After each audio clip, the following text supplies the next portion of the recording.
S'épanouir, la rubrique Manu Tessori. Vos enfants ont tous du talent sur Radio Laser. Bonjour Emmanuel Pelletier. Bonjour Laurent. Allez, on s'adresse aux parents encore aujourd'hui avec le droit à l'erreur. On sait, l'erreur est humaine, mais après, dans la vie de tous les jours, c'est pas forcément le cas dans notre société, hein, Emmanuel. Oui, tout à fait. Donc c'est pour ça qu'on va vraiment prendre le temps de parler de ce sujet. Alors vous êtes légitime à en parler, on peut le rappeler. Vous êtes éducatrice Montessori, psychopédagogue ou encore praticienne en réflexe archaïque. Vous êtes basée à Bru. On a l'habitude dans votre chronique, on le rappelle, la rubrique Manu Tessori, de commencer par une histoire. On vous écoute. Exactement. Et le titre aujourd'hui, c'est chouette, je me suis trompée. Un jour, en fait, une copine de ma fille est venue à la maison faire ses devoirs. Elles avaient la table de 9 à réciter. Sa copine a tout juste, sauf à 6 x 7 où elle a dit 43.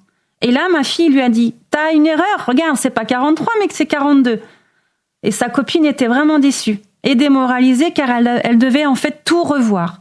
Mais sans le vouloir, ma fille lui a pointé du doigt seulement son erreur, alors que tout le reste était juste. Et cette erreur a été ressentie comme un échec. Vous en pensez quoi ? Quelle place vous accordez à l'erreur ? C'est des questions qui nous touchent toutes et tous tous les jours, hein, que ce soit au travail, mais aussi nos enfants dans leur apprentissage, notamment avec l'école. Moi, je veux attirer votre attention sur votre œil d'experte. Alors, ça consiste en quoi, au juste, le droit à l'erreur, selon vous, si on prend de la hauteur sur l'erreur ? En fait, en France, nous n'avons pas le droit à l'erreur, et ça, dès tout petit. Cela est ancré, en fait, dans notre éducation de manière consciente ou inconsciente. Et dans ce cas, c'est un frein pour notre évolution et notre épanouissement personnel et professionnel, car nous ne prenons pas ou peu de risques par peur de l'échec. La citation en fait la plus célèbre sur l'échec est de Paulo Coelho, et je vais vous la dire. Il n'y a qu'une seule chose qui rend un rêve impossible à réaliser, la peur de l'échec. Or, l'erreur fait partie du processus d'apprentissage. En fait, c'est une opportunité pour apprendre et pour comprendre une notion que nous n'avons toujours pas intégrée. Par contre, il ne faut pas qu'elle devienne une solution de facilité, car les enfants, eux, ils l'intègrent très vite en disant « Ah non mais attends, moi j'ai le droit de me tromper ». Et en fait, lorsqu'une notion est nouvelle, il est normal de se tromper. On va donc la retravailler. Si l'enfant se trompe encore une fois, en fait, c'est pas trop grave, car on va pouvoir la consolider avec lui et comprendre ce qui coince. Par contre, si elle se répète, alors là, on parlera d'erreur, mais aussi d'échec.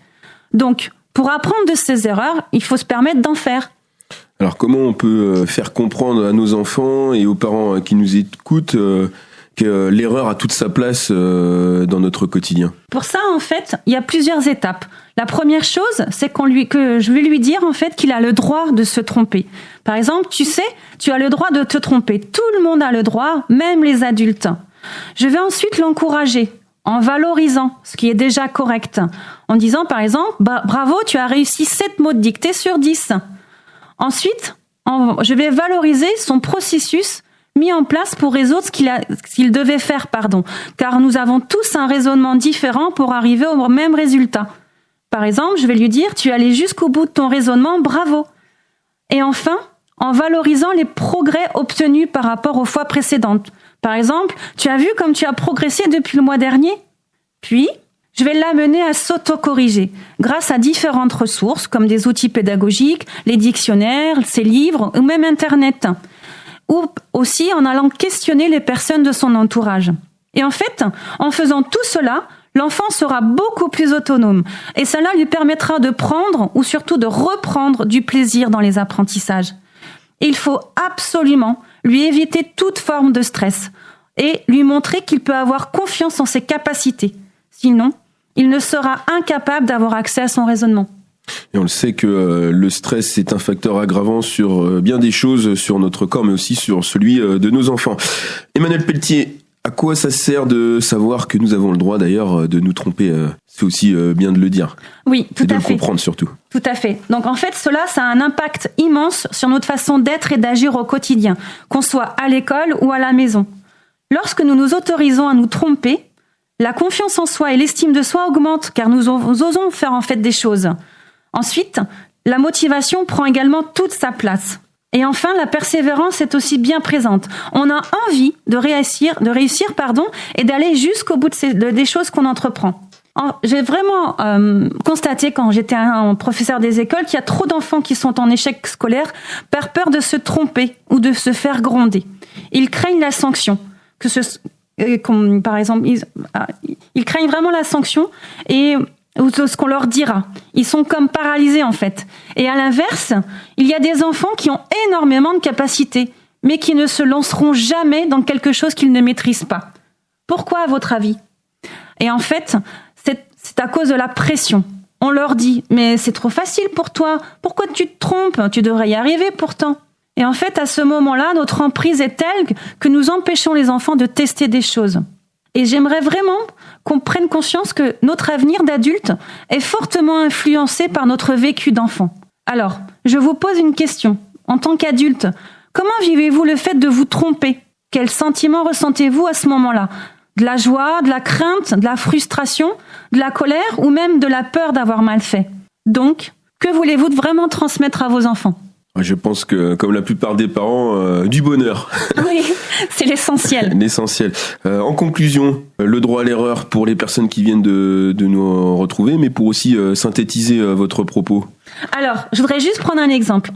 Un bébé, en fait, il tombe environ 2000 fois avant de savoir correctement marcher. Alors, vous imaginez, si nous n'avions pas encouragé nos bébés, nous serions toujours en train de ramper. Alors, pour progresser, il faut sortir de sa zone de confort. Et il y aura forcément des erreurs et c'est OK en fait. Donc, qu'allez-vous faire de ces erreurs ? Une opportunité ou un blocage ? Une citation pour illustrer ça. N'abandonnez jamais votre droit à l'erreur, car vous perdriez la capacité d'apprendre des choses nouvelles et d'avancer dans la vie.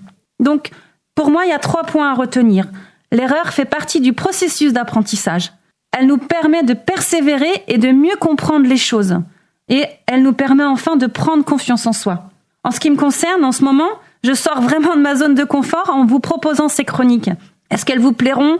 Est-ce qu'elles vous répondront à vos attentes ? Je ne sais pas. Mais je ne l'ai jamais fait auparavant et pourtant je me lance ce défi pour cette nouvelle année. Alors vos retours seront vraiment les bienvenus.